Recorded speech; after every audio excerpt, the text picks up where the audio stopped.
When coloreds are becoming race haters, then the ethnomasochists deep down aren't as surprised. It is expected of these inferior creatures. They cannot help it. They are thus justified in their race hatred, not because of how they've supposedly been treated, but because it is expected of them. Hatred is bad only when it comes from whites. Only fallen angels should know better. They are after all born as angels. With hellish forces. While racist oftentimes is described in dehumanizing terms, and as animals everything from lice to pigs, they are often seen as being in possession of superhuman or unhuman powers. This too may be a trait from the medieval demonology or worldview.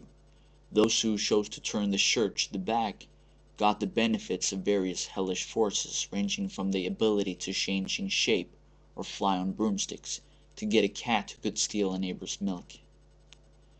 You certainly do not get such forces by selling your soul to Hitler, but the principle is similar to the ethnomasochistic worldview. Interesting is that there are modern Satanists who realize this, which recognize that modern society's real sacrilege is to blaspheme against ethnomasochism and to celebrate our time inferno, the Third Reich. It suggests something about the emotional power of the established myth, although it is perhaps not something you need to engage in leisure.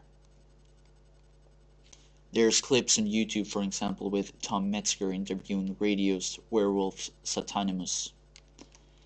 The ethnomasochistic society has a fascination with racism, which is reminiscent of its fascination for sex and porn. In popular cultural descriptions of racists, they are therefore described with being constantly direct life-threatening. The aura of the danger, the hazard and power which the ethnomasochistic discourse ideology ascribed racists also includes, however, a constant opportunity for young nationalists to gain more respect and attention. There is a mystic force and danger behind it, which, when it's given the upper hand, will smite you down. Thus it deserves respect, and if you respect it and become one with it in the right time, you are given unworldly great power, pride, achievement, and success. This means that there is a permanent attraction for our young people to embrace each and every letter combination and subculture horizontal attribute that they can find in order to, in that way, live the ethnomasochistic myth and be situated in the heart of society's attention as the Nazi, the skinhead, or whatever it may be.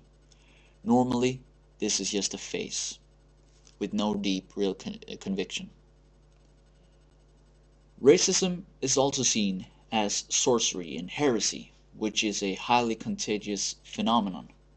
Sometimes you get closest to the impression that it may suffice to sit together with a racist on the bus in order to begin to foam and make non-statutory movements with one's right hand and make Roman salutes. This is because each ethnomasochistic deep down sense that his worldview is unnatural and wrong, but that she interprets this as temptations from Lucifer himself. There's a huge probability that there's a lot of hatred among the individual ethnomasochist, which he chooses to project onto the racist, to relieve himself from great emotional burdens that society has applied to him or attributed to him. An example of this, let's pretend we're in the mind of a anti-racist. I feel hatred, but I suppress it. He doesn't.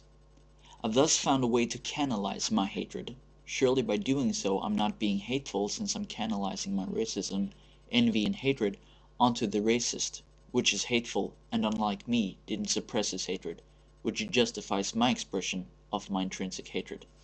Here's a quote from Antifa's Activist Guide on page 11. I'm not sure if this is, by the way, the International Antifa Activist Guide, but it's the Swedish Antifa Activist Guide. Page 11. Stand in front of the mirror. Try to think yourself out of your low self-esteem. Say to yourself that you are damn good. Why do they need to? ever think about that? Why do they ever need to think along those lines? Why does this even have to be in their activist guide? They have to auto-suggest in order to cope with their cognitive dissonance.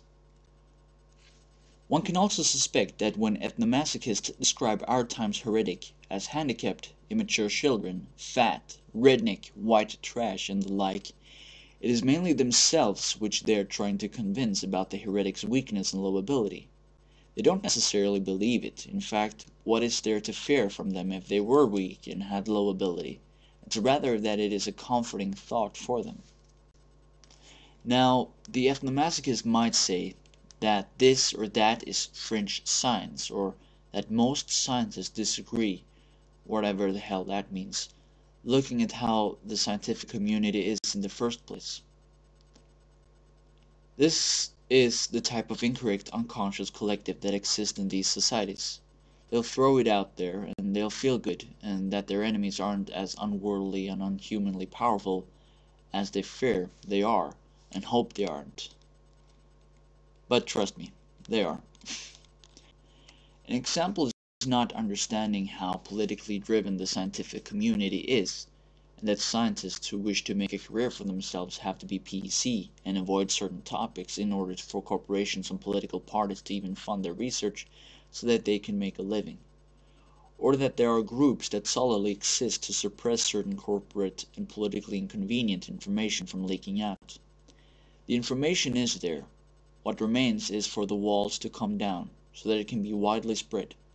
The individual I can recommend everyone to look up is Dr. Glady Whitney, who has also talked a great deal about this and exposed it from within. He has thus also been forced to pay the price. Over 1,000 scientists within the fields of psychology, sociology, cognitive science, education, and genetics were surveyed, and it was found that 53% of them thought that the black-white IQ gap was merely racially genetic in origin, and only 17% thought that it was entirely environmental. The IQ controversy by Rothman and Snyderman. A statement by Linda Gottfredson which advocated a genetic explanation for the racial IQ gap was signed by 52 internationally renowned experts, for example, mainstream science and intelligence. A survey of American anthropologists found that 69% of them accepted the concept of biological race, Lieberman and Reynolds, 1996, and the percentage in Eastern Europe was 76%. And so it continues. Now this is of course appeal to popularity, but it's just noteworthy. The need for an inquisition. Since the racists have such infernal powers, and then for a layman it's very difficult to determine who really is a racist, there's a need for a professional class of professionals experts in racism who can track them and detect them. This means that many people with basic knowledge of history can see the Swedish magazine Expo as a recent and sad variant on the same theme as the old Inquisitor's manual Malleus Maleficarum. American examples of this could be the magazine Race Trader by Noel Ignatieff, or why not Tim Weiss and Al Sharpton. Malleus Maleficarum is Latin for the hammer of witches, or Hexenhammer in German. It is one of the most famous medieval treatises on witches. It was written in 1486 by Heinrich Kramer and Jacob Sprenger, and was first published in Germany in 1487. Its main purpose was to challenge all arguments against the existence of witchcraft and to instruct magistrates on how to identify, interrogate, and convict witches. This may also explain the central role of the excuse and disapproval has been given in our society, which one can identify as a model already in the Inquisition trials, where there was much about saving the witch's soul by getting them to admit and disapprove. This happens during the ritual forms, and for the ethnomasochist, the Holocaust and the white's debt and guilt is our times the sacred. This is necessary in order to conserve these key elements of our society unthreatened.